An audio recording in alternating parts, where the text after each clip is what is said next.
قدرت کی شخصیت اور ممتاز مفتی۔ قدرت کی شخصیت کے متعلق ایک بات یقینی ہے، قدرت اللہ کی شخصیت ممتاز مفتی کا المیہ ہے۔ قدرت اللہ سے میں 1958 میں متعارف ہوا۔ اس کی شخصیت کے صرف چند ایک پہلو تھے جو بہت واضح تھے، بالکل نمایاں۔ کوئی تضاد نہ تھا، کوئی الجھاؤ نہ تھا۔ صندوق میں تابوت کیا ہوتا، وہاں کوئی صندوق ہی نہ تھا۔ کوئی چیز مکفل نہ تھی، ہر چیز باہر پڑی تھی۔ چیزوں کے ڈھیر لگے تھے، جیسے اناج منڈی میں اناج کے ڈھیر لگے ہوتے ہیں۔ اس منڈی میں چار ایک ڈھیر تھے: انکساری، رواداری، سادگی اور مٹھاس۔ ذہانت تو تھی، لیکن اس میں شو مارنے والی چمک نہ تھی، جیسے پیتل کی دیگچی پر التزاماً مٹی کا کوٹ کر رکھا ہو۔ 1959 تک میں قدرت اللہ کی شخصیت کو کما حقہ سمجھتا تھا۔ 1960 میں مجھے شک پڑنے لگا کہ قدرت اللہ کی شخصیت کا ایک پہلو ایسا بھی ہے جس سے میں واقف نہیں۔ اس شک کے محرکات تھے تو خارجی، لیکن بہت مبہم تھے۔ ان مبہم محرکات نے بے نام محسوسات کو جنم دیا۔ یہ محسوسات جتنے بے نام تھے اتنے ہی شدید تھے، اتنے ہی پر اثر تھے۔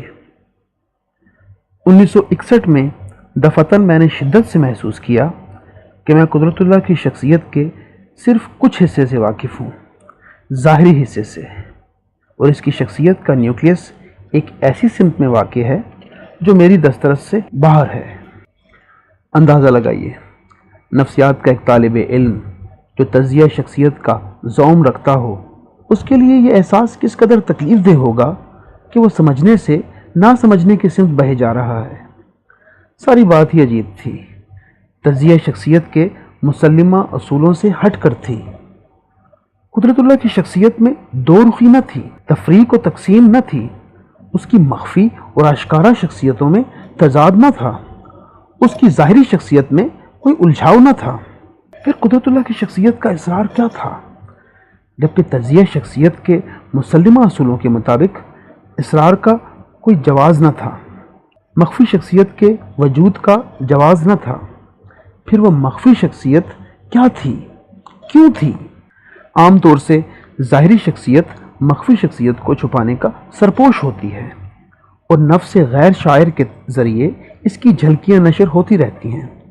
لیکن قدرت اللہ کے نفس شاعر اور غیر شاعر میں ایک انجانا انہونا ربط تھا، جیسے دونوں کو الگ الگ کرنے والی دیوار منہدم ہو چکی ہو اور اندھیرے اجالے مل کر سحر کا سما پیدا ہو گیا ہو۔ ہاں، ساری بات ہی عجیب تھی، ساری بات ہی انہونی تھی، جو ممتاز مفتی کے لیے ہونی بن گئی۔ بدقسمتی سے کچھ عرصہ کے لیے میں ایک ایسے ادارے سے منسلک رہا ہوں جہاں ہمارا کام تجزیہ شخصیت کی تحقیق تھا۔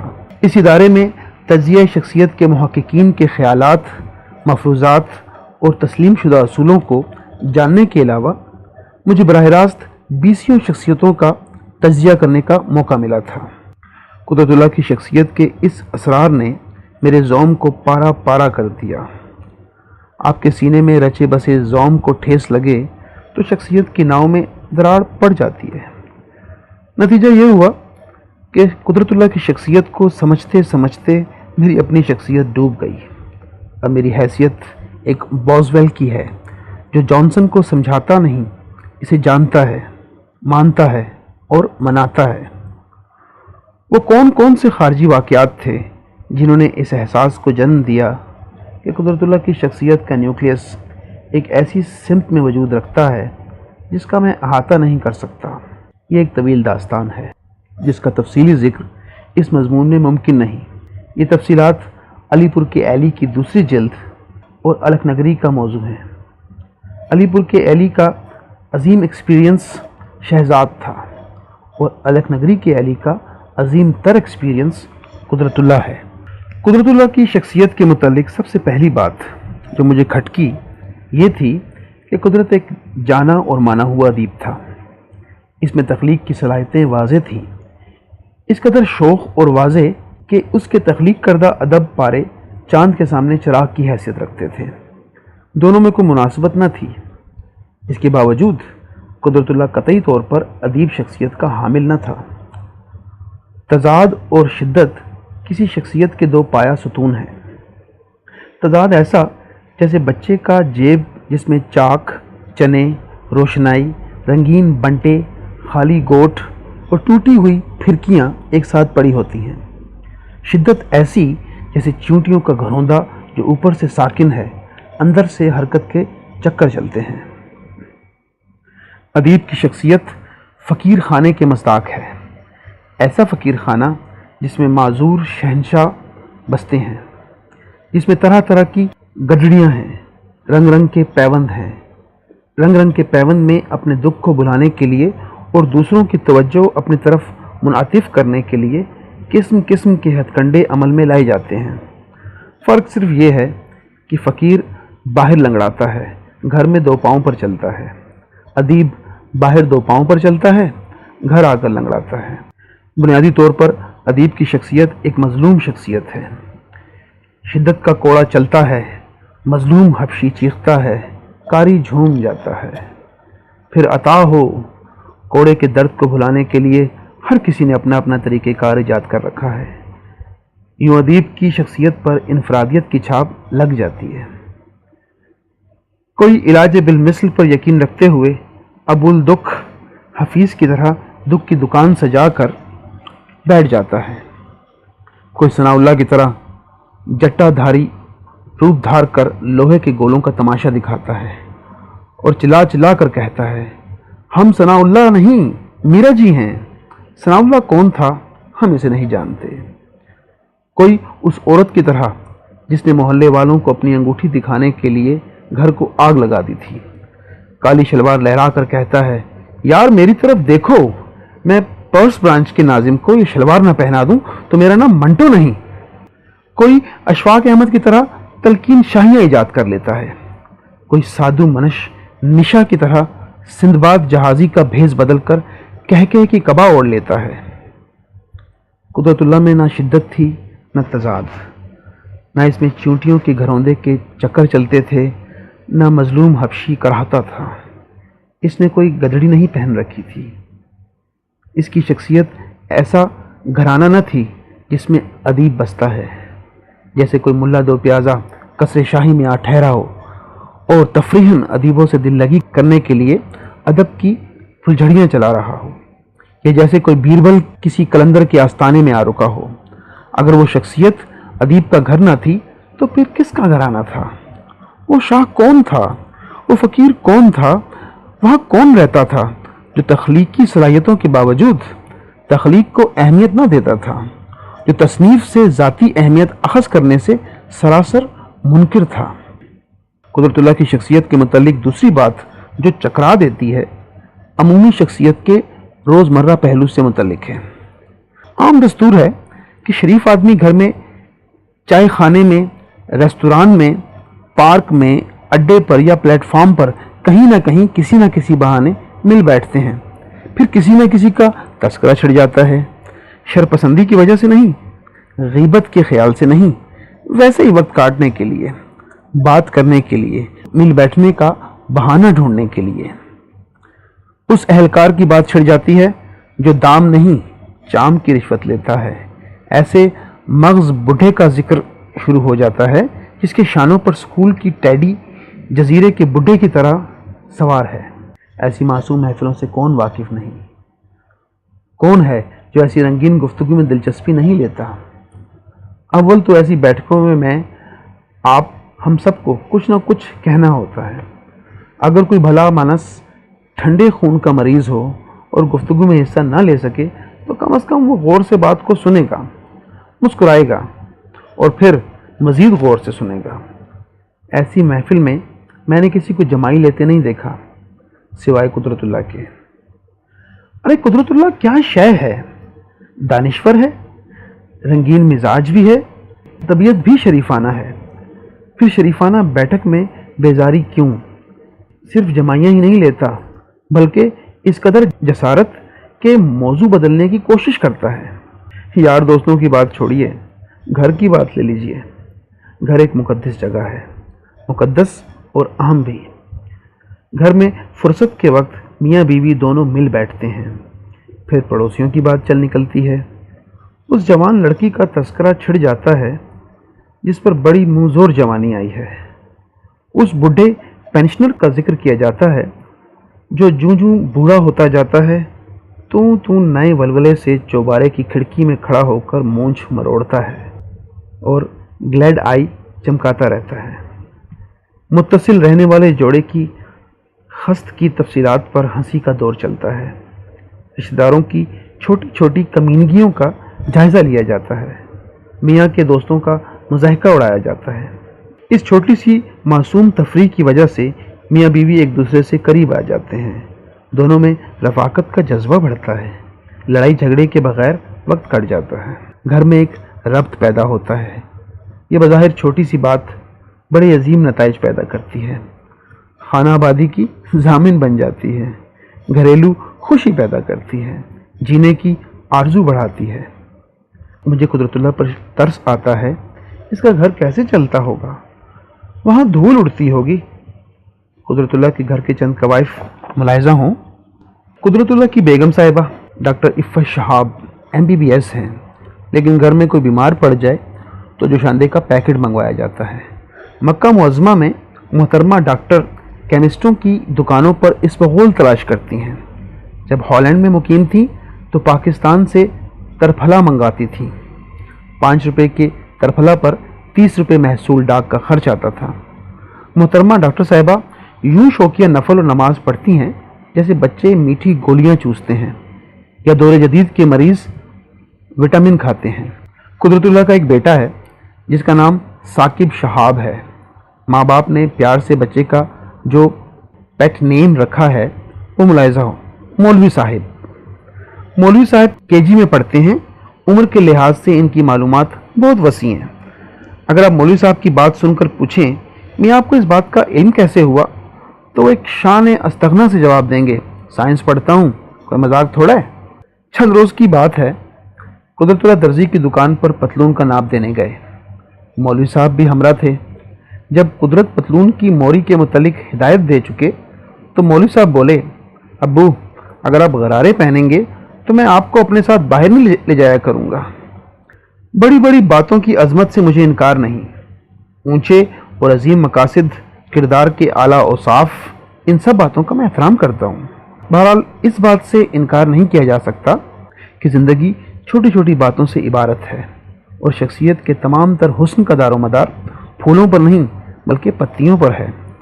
ہمارے چھوٹے چھوٹے موہوم دکھ، چھوٹے چھوٹے اللہ واسطے کے بغض، چھوٹے چھوٹے لاگ، چھوٹے چھوٹے لگاؤ، چھوٹی چھوٹی بے وجہ دشمنیاں، چھوٹی چھوٹی ناراضگیاں، چھوٹی چھوٹی غلط فہمیاں، خوش فہمیاں، کج رویاں، یہ سب ایک عام شریف آدمی کے لیے چھوٹی چھوٹی لذتیں ہیں، غریبانہ عشرتیں ہیں، معصوم عیاشیاں ہیں۔ یہ وہ کھونٹیاں ہیں جن پر دوستی کی گٹھڑیاں ٹانگی جاتی ہیں۔ نورین سے میرے بڑے گہرے مراسم ہیں۔ ہماری دوستی کی وجہ یہ ہے کہ ہم دونوں کو برکت علی سے بیر ہے اور ہم دونوں اکٹھے بیٹھ کر برکت علی کے عیب گنتے ہیں۔ یار محمد میرا بہت پرانا دوست ہے۔ میں نے اسے اس لیے دوست بنایا تھا کہ وہ بھی گھر والی کے ہاتھوں مظلوم تھا۔ ہم تقریباً روز ملتے تھے۔ ادھر ادھر کی بات چھڑ جاتی ہے جو گھوم گھام کر چلتے کسی نہ کسی طور پر گھر والی پر آ ختم ہوتی ہے، اور پھر ہمارا متفقہ فیصلہ ہوتا ہے کہ گھر والیاں بیوقوف ہوتی ہیں، لہذا ان کی بات پہ چندہ اہمیت نہیں دینی چاہیے۔ یہ ہماری بات کا نقطہ عروج ہوتا ہے، جس کے بعد محفل برخاست ہو جاتی ہے اور ہم دونوں میں ہی گھر جانے کی ہمت پیدا ہو جاتی ہے۔ باہمی تعلقات اور دوستی کا پنچھی کردار کے پھولوں پر نہیں بیٹھتا، شخصیت کی ٹیڑھی میڑھی شاخوں پر بیٹھتا ہے۔ کردار کی عظمتیں دل میں لگاؤ اور محبت کے دیپ نہیں جلاتی، صرف جذبہ تحسین پیدا کرتی ہیں، لیکن اس جذبے کے ساتھ ساتھ تھوڑا سا خوف بھی پیدا ہو جاتا ہے اور پھر انجانے میں نیچے ہی نیچے اجتناب کی ایک رو چل پڑتی ہے۔ قدرت اللہ کے پاس آپ گھنٹوں بیٹھے رہیں، وہ کسی برکت علی کی بات نہ چھیڑے گا، گھر والی کی بیوقوفی کا ذکر نہ کرے گا۔ اس کی زندگی میں کوئی برکت علی نہیں جس کی نندا کر کے اسے سکون حاصل ہو، جسے برا بھلا کہہ کے اسے راحت محسوس ہو، جسے نیچا دکھانے